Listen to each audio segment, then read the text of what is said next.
Oi gente, como vocês estão? Hoje eu vou trazer essa proposta aqui que é explicar como que você pode juntar bibliomancia com o tarô para resultados como esses aqui, lindos, maravilhosos, que vão deixar você apaixonado e querendo fazer assim, correndo, querendo pegar um baralho, né, que seja usado, que é um baralho aí, não seu, né, necessariamente. Eu gosto de pegar esses que vêm de tipo loja de antiquário, enfim, que não vou me importar de escrever, né? Por mais que eu acho lindo, não quero também que o meu baralho pessoal principal seja com isso em cima.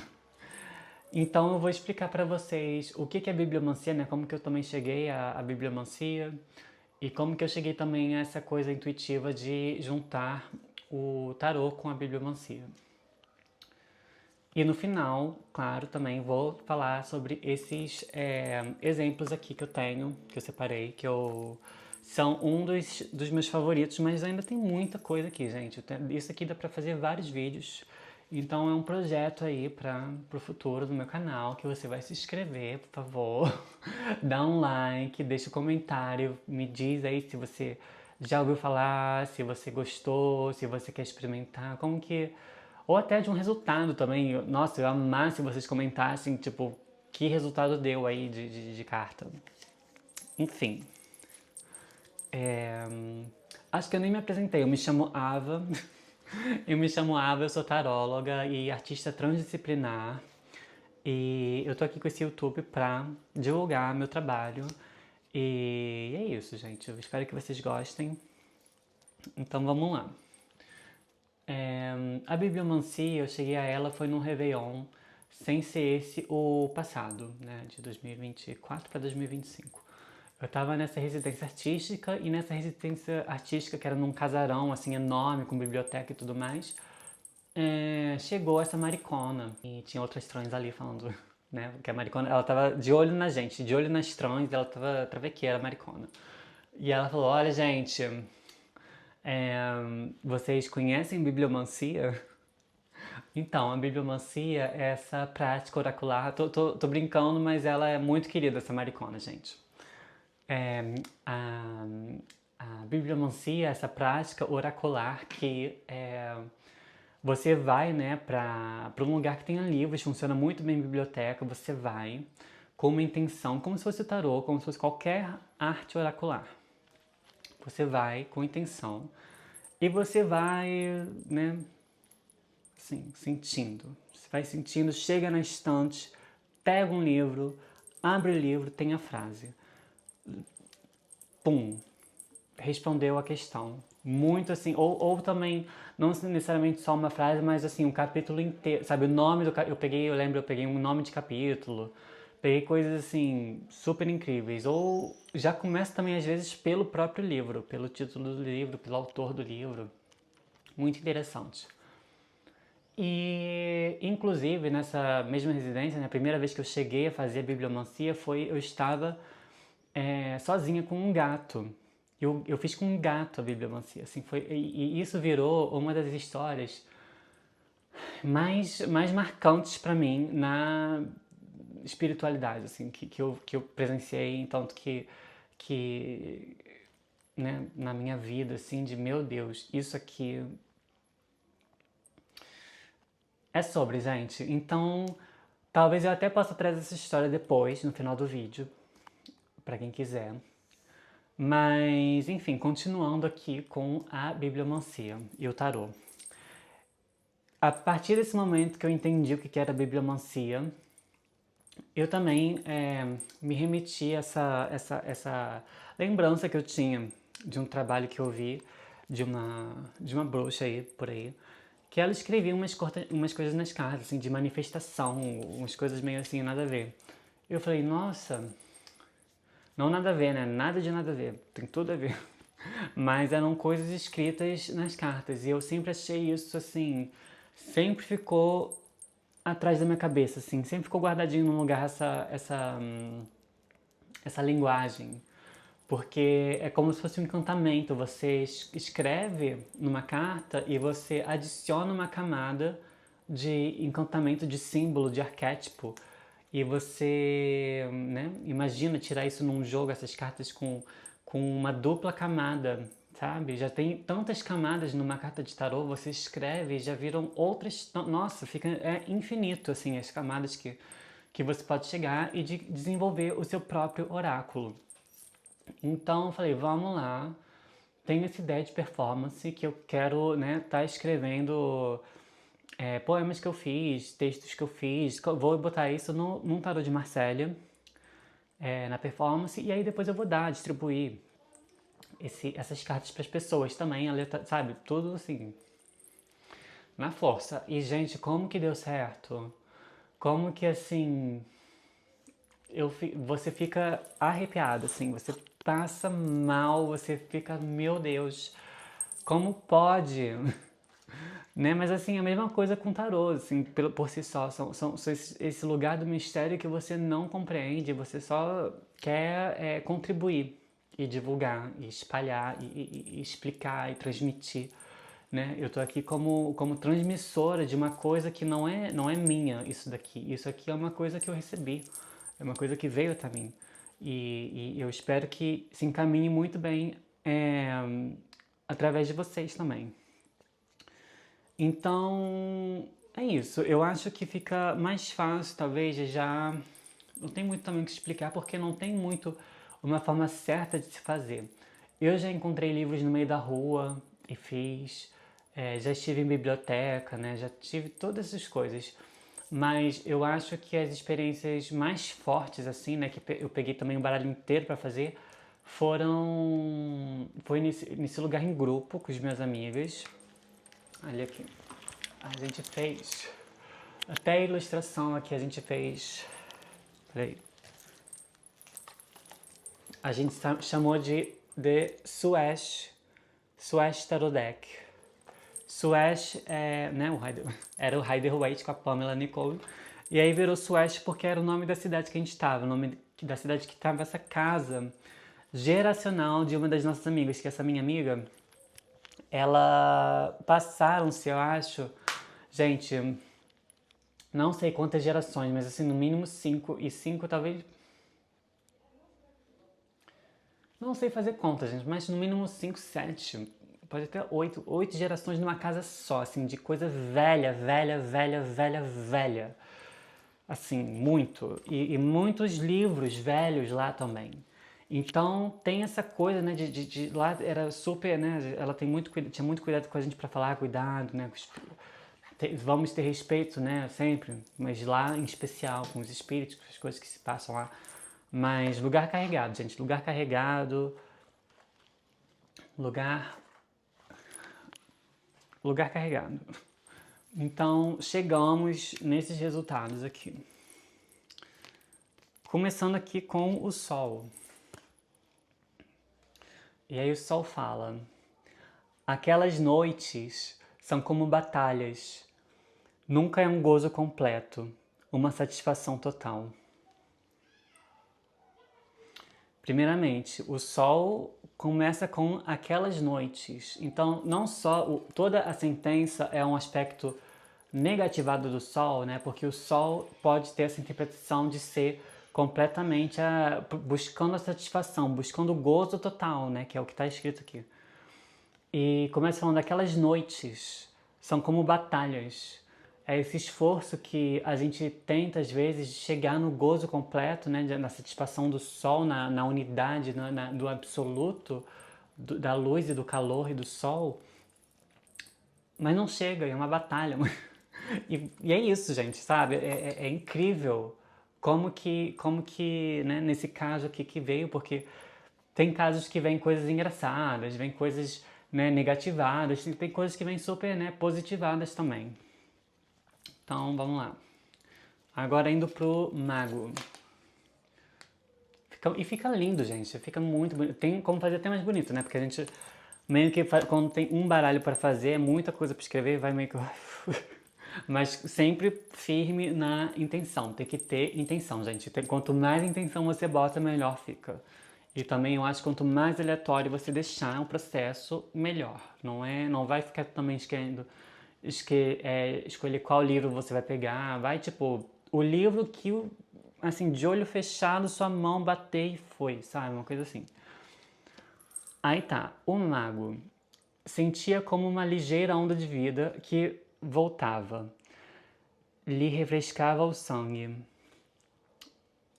Então, a forma que eu interpreto isso é plenamente como a intuição, como esse canal receptivo que o mago tem, né? Porque o mago, ele é esse arquétipo criador que está executando as coisas e que está servindo como canal entre dois planos através da inspiração que ele tem, né? Desce aqui uma coisa, um sentimento, uma coisa que refresca, né, o sangue dele aqui e que faz ele voltar à vida, que faz ele voltar a criar e a ter esse impulso.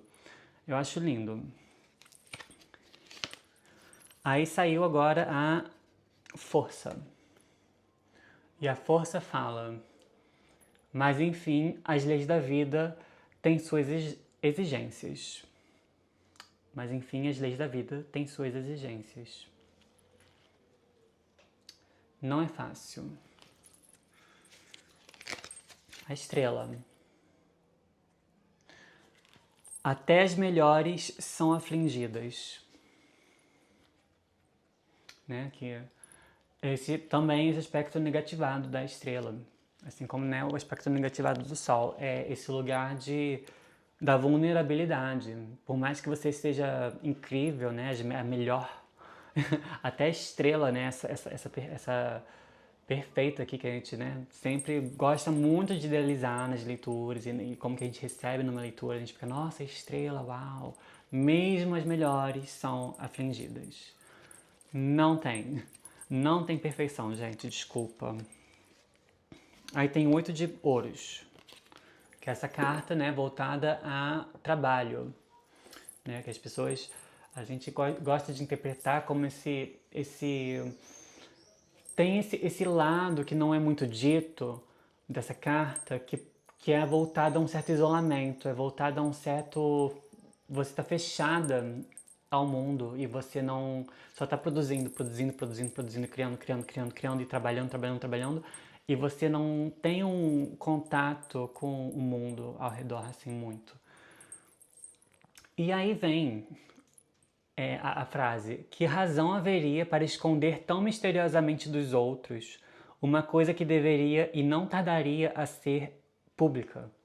Sabe? Tipo, que razão para esconder o seu trabalho, o seu processo, o que você está fazendo aí, por que você está tão sumida, por que você não está na mesinha de bar, por que você não está, sabe, gente, saindo com as amigas, por que você não está tão escondendo tudo tão misteriosamente? Então eu acho que foi isso aqui, essa carta aqui abriu muito assim a minha percepção, né, de como que eu posso transmitir, né, esse lado que eu acho que é interessante, porque acontece muito comigo na minha vida, que eu fico nesses processos criando, e eu não quero saber de, nossa, longe de mim publicar, sabe? Eu espero um pouco as coisas tomarem mais forma, mas é sobre que razão haveria, né, para esconder? Se vai se tornar público e se é uma coisa, né, bonita, processo bonito. Aí tem o Cavaleiro de Paus. Eu até colori aqui em volta, que eu achei tão... A maioria das cartas que eu peguei aqui estão em português, né? Inclusive achei interessante que estava lá em Sueste, uma cidade na França, no interior lá das montanhas, e tinha livro de Machado de Assis, sabe? Que mais? Não lembro, mas Machado de Assis tinha, e eu acho que isso aqui era de Machado de Assis. O Cavaleiro de Paus. A voz o chama, uma voz que o alegra, que faz o seu coração bater. Não, desculpa. A voz o chama, uma voz que o alegra, que faz bater seu coração. Que é tudo a ver com essa carta, tipo essa inspiração, esse amor, essa prontidão de você sair no cavalo, né, doida, através do que faz o seu coração bater, do que te inspira. Muito bonito, assim. Ai, gente. O louco, agora. E o louco é... Tá aqui. o ponto de partida. Le champ de départ. O ponto de partida. Muito, muito, muito legal. As de copas. A arte de viver com os pássaros. Não tem um passarinho. E arte, né? Arte, tudo a ver com copas. Esse naipe da expressão artística de copas. 2 de ouros. O gato veio gingando o corpo naquele seu caminhar característico. Então tá vendo, né? Essa coisa das ondulações e do movimento. E o gato gingando o seu corpo, sabe? Que pra segura, né? O gingando essa dualidade que encontra o gato gingando a dualidade dele mesmo, o gato gingando a dualidade do mundo, tentando encontrar o equilíbrio no gingar, no andar, nos passos que ele dá. Sabe, são metáforas. São metáforas que chegam. E aí, pra fechar, a morte, que eu peguei aqui, ó. Aí a morte fala: como se o frio mais escuro e o calor mais torrente não tivessem influência sobre eles. Tá passada? Gente, é muito bafo, não é? Nossa Senhora. Ai. Repetindo. Como se o... Eu fico assim. Como se o frio mais escuro e o calor mais torrente não tivessem influência sobre eles. Na morte. Cadáver, sei lá, uma coisa assim que também pode ser um estado, né? Elevou. Transcendeu tanto na morte que não sente nem mais o frio e o calor. Você é só uma maçaroca, sei lá, uma... E é isso, gente. Eu acho que por enquanto eu vou deixar nisso aqui, nessas cartas aqui que eu apresentei, que eu acho que tá de bom tamanho. Por favor, ainda se inscrever, comentar, curtir meu canal, esse vídeo. Eu vou agora explicar, eu vou contar a minha história que eu tive naquele Réveillon lá com a Maricona, quando eu conheci a bibliomancia e fiz a bibliomancia pela primeira vez. Então, tudo começou numa manhã, assim, tava 2 dias pro ano novo, eu lembro. E aí de manhã eu acordei cedo, assim, me acordei nessa hora, assim, bem cedo, fui pra cozinha e tava tudo muito vazio, só tinha um gato que chegou com um pássaro morto na boca, assim, chegou até mim. E aí tinha uma outra pessoa, a mulher falou: nossa, meu Deus do céu, joga fora, joga no lixo, meu Deus, que horror, joga esse pássaro no lixo. Eu falei: não, não, joga no lixo. Calma, então peguei o passarinho com calma, né? Detalhe que o gato se chama Buda.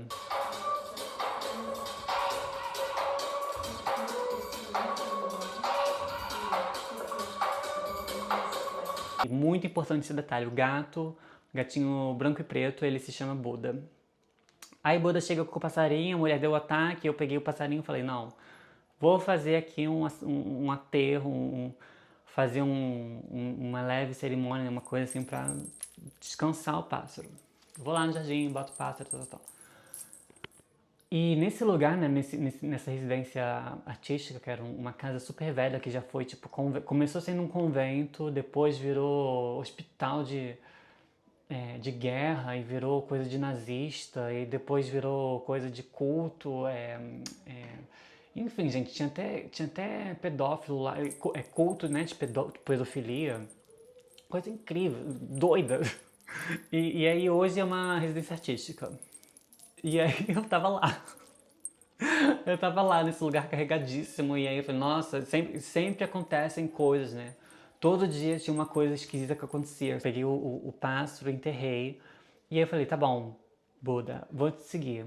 Sigo o Buda, Vamos lá.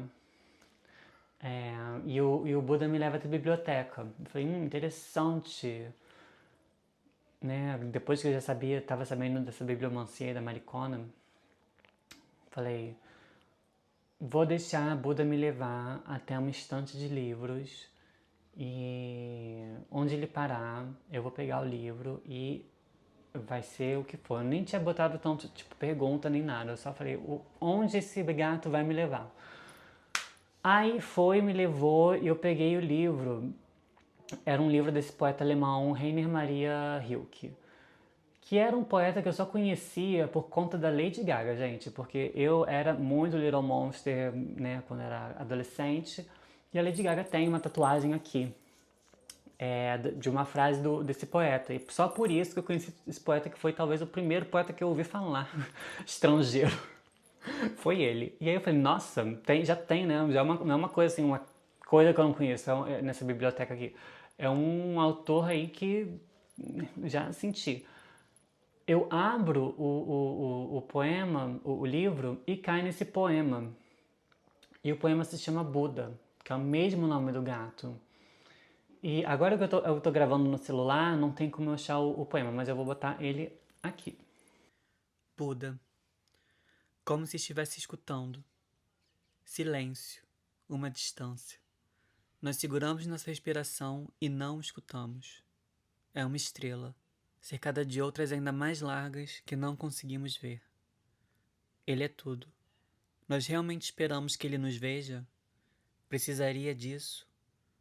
E quando nos curvamos, ele continua longe, profundo e pesado, como um animal. Pelo que nos joga a seus pés circula dentro de si, desde profundezas milenares. Negligenciando o nosso conhecimento, ele penetra o que nos rejeita.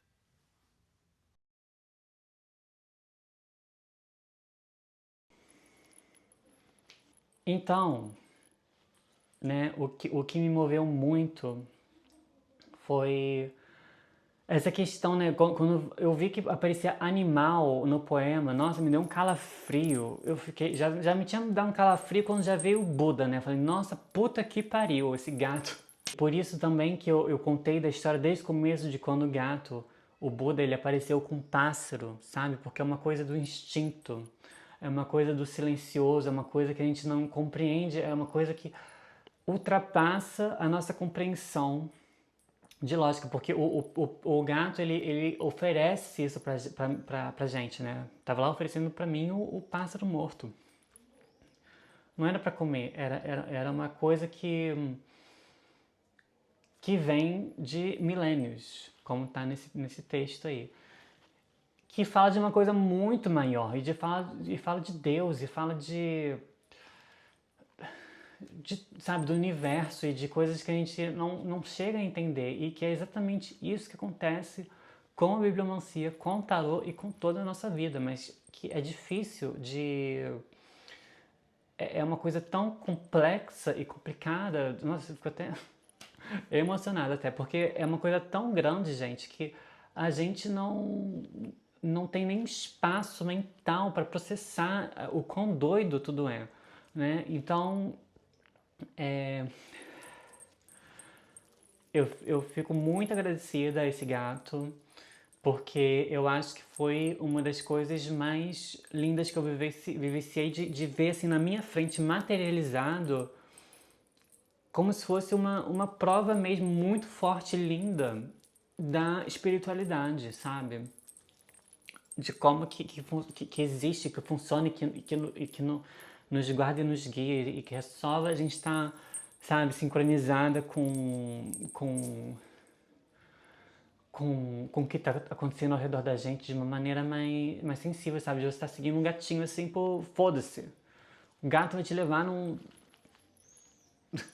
na prova de que Deus existe, sabe? É uma coisa assim. Então, ai, fico... É bafo. E essa é a minha história, gente. Nossa, eu fiquei... Ui. Essa é a história e eu espero que vocês tenham gostado. Eu espero que tenham gostado desse vídeo. E é isso. Até a próxima para mais conteúdo de leitura de tarô, bibliomancia e é isso, tá bom? Beijo, tchau, tchau.